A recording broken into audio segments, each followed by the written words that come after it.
in my defense, I'd stop asking so many questions if you bother to answer one every now and then. What the hell are you doing? He's being a real wet blanket right now. You gotta help me, man. I can't take it anymore.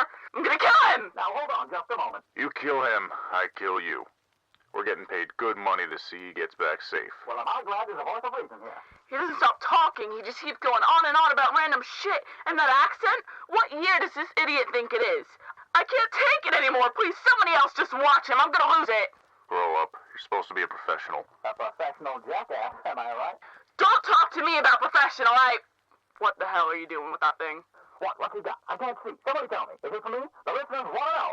Boss wants Haven to know he's safe, so we gotta let him do his radio thing. Hot dog, is it my birthday or what? You want to encourage this jackass to talk? I'll have you know, my voice is beloved from Haven to Bravado, pal. Oh, that's it. I'm out of here. Get someone else to babysit, because I ain't doing it no more. Good. No one's asking you to. You know, I used to be an assassin. I used to be feared and respected around the wastes. The only thing you'll get at killing is a good mood, you know that? Yeah. Go take a walk, Mr. Assassin. Yeah, a long walk off a short pier. And when you're done, come back and watch the cargo. Oh, why I oughta... Look, now I'm talking like him. Oh, boy, I'm definitely asking for hazard pay on this one.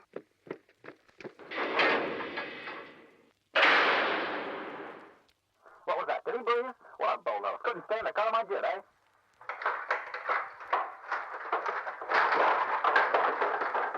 You got 10 minutes. Make 'em last. Ow. Minutes for what? Sweet sponsor, is this a mic? The signal shoots straight to Haven. Have fun.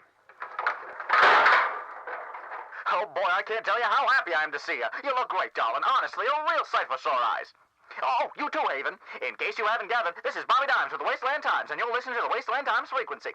I'm broadcasting to you live from what I can only assume is a shipping crate specifically made for yours truly. So, live from the Bobby Box, let's get into today's stories. I have no stories. Being trapped in a box miles away from your regular stomping grounds does have its side effects of being cut off from the outside world. So sadly, I have no new news to report. So, what the hell am I going to talk about?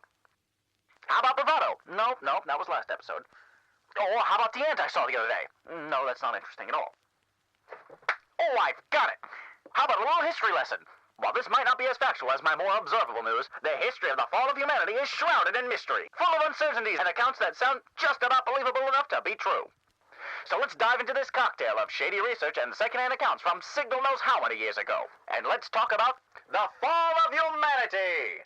So get cozy, grab yourself some hot brown and your favorite blankie, and settle in for story time with Bobby. So, where to begin? Well, no one knows really for sure how humanity took its final tumble into their collective Chicago overcoat.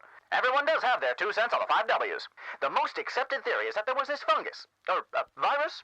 A viral fungus of some sort, that got a little goofy. The story goes the funky fungus fell out of the fertilizer mix from the agricultural businesses that they used for their staple crops. Once folks got to munching on the infected food, it began to mutate and gain ground fast. At first, the world wasn't too topsy-turvy, and things were still duck soup. Up to a point. People would feel a little under the weather, but for the most part, they'd get over it. We think the main cause for concern was those who didn't kick the bug, kicked the bucket. Except the problem was these new stiffs didn't feel much like a dirt nap, and instead decided to take a stroll in the land of the living. Now this is when the whole world really got behind the 8 ball. So with the dead rising and everybody panicking, the governments of the world decided on the nuclear option, and strategically nuked 33 sites, most of which became the birthplace of the wasteland's most cuddliest strain, the Yorkers. Turns out strategically scorching the earth comes with some consequences. Who'd have guessed? The fallout from the blast ended up stretching all over the place and made one hell of a mess. Good going, humanity. Real class A work. All this leading to one wicked winter wonderland of the nuclear variant, leaving most of the population out in the cold, and those who did manage to tough through the blast trapped underground for decades to come. Unfortunately, the nukes didn't ice the infection. If anything, all that glow from that blow gave it the moxie to grow, and leg it to mutate even faster. And a lot of those fresh-baked bodies in those cities decided to dust out of their sleeping positions and out on the town. Now, they weren't all necessarily zombies, to put it lightly. They were still people, but they just weren't genetically speaking human anymore. No, Haven, this was the beginning of what we know today as strains. So we're between 100 or 1,000 years after the fall, somewhere in that bracket. But who's keeping score at this point anyway? Come to think of it, someone really ought to have been keeping count. But maybe they were better at keeping time than they were at surviving in the wasteland.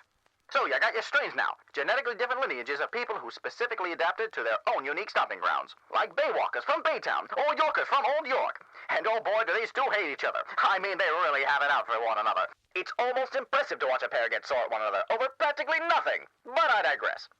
On the other hand, you have strains who thrived as far away from these cities as possible, preferring the wide-open wilderness over the cramped concrete jungle. Whether it's taking great pride in the land like American, or living off it and taking care of it like a natural one, there ain't nothing like the great outdoors to these strains. Now, just because you like being outside doesn't mean you fall into the previous category. You see, a rolling stone gathers no moss, and neither do some strains. Some strains seem like they got ants in their genetic pants, and live life on the go. Rovers probably have the best shoes in the wasteland with all the walking they do, but are known to take the occasional modest caravan from time to time. Unlike their rowdy genetic cousins, the diesel jocks. Trust me, you'll hear a DJ before you see them. Riding mechanical monstrosities loud enough to give a Z tinnitus, these gassed-up tire nuts and walking scars are more closely related than you may think. On the top of the wasteland social charts, you have folks like the purebloods, who had the bucks to bear the bang, hiding in fancy bunkers and whatnot while the world outside burned to the ground. Or Lascarians, who did the next best thing in hidden tunnels far below the wasteland surface. Or remnants, whose bodies have grown extra mutations due to the new onslaught of radiation over the years. Oh, or strains like the Irons, who really have earned their sturdy name, built like tanks and are punched to match. Now, I could go on and on all day about the strains, and I just might. But for now, I'll save it for another day, because there's a lot more out there than just your fellow strains. And while they might try and kill you from time to time, there's a whole rabble out there whose lifelong dream it is to rip you apart, gams and guts alike. So far, we've got the world nuking itself, flooding everyone's coffee with radiation, forced mutation and evolution, and the world just being downright foobar. And if you thought all that was bad, well, the wasteland decided to cobble up a little company of its own. So let's talk about Zed, Walk and Step, who used to be people like you and me. But when old death came a knocking, they really couldn't make heads or tails of it. So now you got a whole bunch of turnstile jumpers, skipping the coffin line, walking around. Things like gorehounds, weepers, and tanks. Oh my! Anything from these gruesome groups can and will eat you, if you let them. But here's a little Bobby Dimes advice. Don't. Next up, we got Raiders, the other evolutionary path. If strains are heads, then Raiders are tails. Definitely not undead, but not exactly people either. Perfectly adapted to the wasteland, vicious, ruthless, and signal help you if you want to try and reason with them. Do you like your shoes? Do you like going on living? Well, then keep your breeze out of their business and button your trap, because the only thing you're going to get from this rabble is mugged and dead. So unless you got an army in your pocket, I'd steer clear of these griefers, or don't. Just say hi to the grave mine for me when you get there.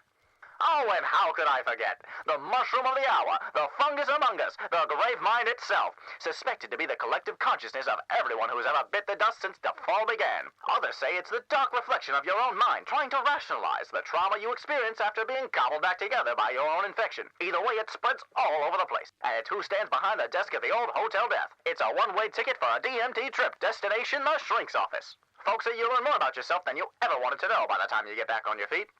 Well, that is to say, if you get back on your feet.